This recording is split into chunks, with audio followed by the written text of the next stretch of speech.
저는 이주승이라고 하고요. 건축을 하고 있고, 현재는 이제 공공 디자인에 관심을 가지고 공공미술과 함께 여러 가지 작업을 함께 진행하고 있습니다. 사회적 건축이란 제가 생각했을 때 환경과 사람에 대한 관심과 배려, 이게 꾸준히 지속적으로 이루어지는 게 사회적 건축이 아닌가 싶습니다.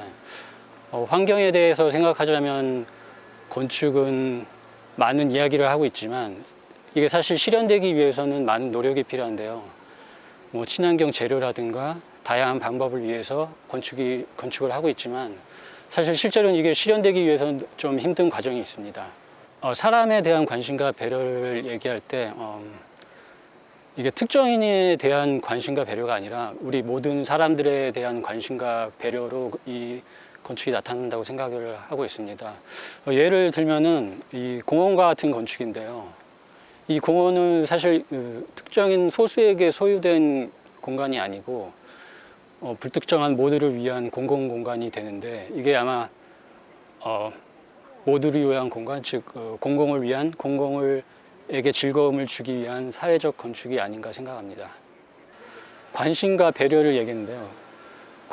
어떤 이슈에 대해서 관심을 가지는 거는 사실 쉽게 할 수 있는데 배려는 어떤 것에 대한 배려를 하려면 상당한 노력이 필요합니다. 그래서 사회적 건축도 노력이 없이는 이루어질 수 없다고 생각하는데요. 요즘 이제 코로나 팬데믹으로 인해서 비대면 활동이 많아지고 활동 반경도 많이 변하고 인터넷 쇼핑이라든가 배달이 많이 일어나면서 플라스틱 쓰레기에 대한 관심이 많이 집중이 되고 있습니다. 가정에서 우리가 이제 분리수거를 하고 재활용 쓰레기들을 배출하게 되는데요. 플라스틱 쓰레기에 대한 재활용률이 상당히 낮습니다. 그래서 제가 이 공모전에서 이런 아이디어를 가지고 한번 제안을 해봤는데요. 어렸을 때 생각해 보면은 공병을 모아서 슈퍼에서 가져다 주면서 돈으로 바꾸거나 아니면 슈퍼에 있는 물건들로 교환했던 생각이 나는데요. 아마 이런 아이디어가 생각이 났었던 것 같아요. 그래서 만약에 지역마다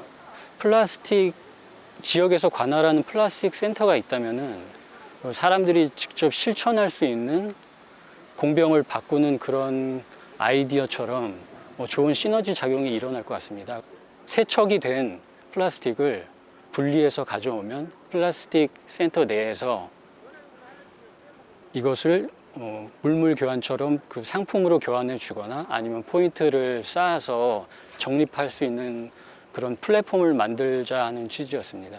그리고 이 플라스틱 센터에서는 지역 판매 시설, 예를 들면 다이소와 같은 업체들과 협력을 해서 플라스틱 재활용을 모르는 사람들도 직접 가서 재활용된 플라스틱을 살 수 있는 그런 시스템을 만들고자 하는 게 이 공모전의 아이디어였습니다.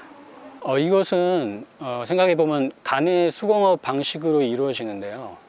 만약에 이 간의 수공업 방식이 우리 어린 아이들도 보고 청소년들도 보면은 이 교육적으로도 많은 도움이 되고 사회가 건강하게 발전하는데 많이 도움을 줄 수 있을 것 같습니다. 우리가 사실 동영상이나 매체들을 많이 보는데 어떤 이야기를 전달할 때 사실 동영상으로 얘기를 하는 것이 더 효율적일 때가 많다고 생각이 들어요. 근데 많은 공모전들은 그렇지가 않고 거의 2D 형식으로 종이로 제출하게 돼 있는데, 근데 이 공모전을 하면서 많은 아이디어를 담을 수 있다는 생각을 했습니다. 근데 이게 익숙치 않은 방식이다 보니까 다들 좀 한계가 있었을 텐데 좀 더 발전이 되고 아이디어가 습득이 되고 그러면은 더 좋은 이야기들을 많이 담을 수 있을 것 같습니다. 플라스틱 쓰레기를 생각할 때 제 생각이지만 이건 약간 유물과 같다고도 생각을 하고 있어요. 이 플라스틱 쓰레기는 어디에서도 많이 보이지만 사실 안 보이는 쓰레기가 더 많다고 생각합니다.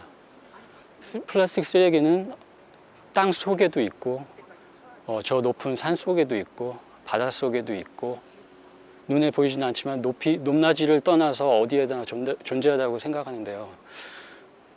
일반 시민들이 요즘에는 매체를 통해서도 많이 듣고 보고 실제로 실천하는 분도 있다고 생각합니다. 제가 생각했던 아이디어로 이게 실생활에서 실천할 수 있어야지 이게 플라스틱 쓰레기를 줄일 수 있다고 생각하는데요. 리사이클링 되거나 업사이클링 된 제품들을 사서 실생활에서 실천하다 보면은 좋은 뭔가 공감을 갖고 우리 아이들도 실제로 보고 배울 수 있는 좋은 기회가 될 것 같습니다. 젊은 건축가로서는 좀 건강한 건축물을 짓고 싶은 욕심이 있습니다.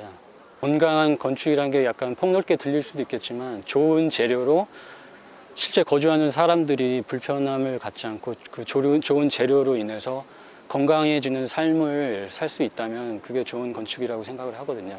건축뿐만 아니라 사실 공공 디자인을 지금 실제로 하고 있는데 얼마 전에 제가 강남구청에서 하는 벤치 사업을 같이 참여하게 되었는데 실제로 건조한 강남거리에 벤치를 놓으면서 좀 활기를 많이 느꼈다고 해야 될까요? 그런 상황들을 보니까 건축뿐만 아니라 이런 공공 디자인도 건축에 대한 인식도 바뀌고 공공시설물도 좀 폭넓게 건강하게 하는데 많은 좋은 점이 있고 디자이너로서 많이 이뤄낼 수 있다는 생각을 하게 됩니다. 사실 저는 목조 건축을 관심이 많이 있습니다. 왜냐면 이게 목조 건축이 사실은 우리가 한옥을 살면서 많이 친숙한 건축인데 현대에 들면서 콘크리트로 된 건물에 사람들이 많이 살고 거기서 주는 편안함에 너무 익숙해져서 사실 목조 건축에서 살거나 실제로 느껴볼 기회가 좀 적은 것 같아요. 도시에 특히 아파트에서 사는 사람들한테는 좀 다가갈 수 없는 그런 거주 형태가 아닌가 싶습니다. 근데 실제로 목조 건축에서 살다 보면은 나무가 주는 안정감이라든가 냄새, 촉각이 사실 무시할 수가 없습니다. 콘크리트에서는 느낄 수 없는 그런 감정과 좀 추억 같은 어렸을 때 나무를 만졌던 추억 그리고 우리 아이들이 좋아하는 모습도 볼 수 있거든요. 그래서 사람들이 좀 목조 건축에 관심을 갖고 이런 더 폭넓은 건축도 있으니 좀 다양한 시도를 해볼 수 있다면 좋다고 생각합니다. 여러 매체를 보다 보면 사실 젊은 건축가들 특히 이거 딴 얘기를 하자면 젊은 스포츠 스타나 스포츠 선수나 젊은 미술 활동을 하는 작가들을 볼 수 있는데요. 사실 그분들을 응원하기도 하고 어떤 분들은 또 자기의 좋아하는 욕구를 미술 작품을 사면서 그 작가들을 알아가는 그런 시간들을 갖고 있는 분들이 계세요.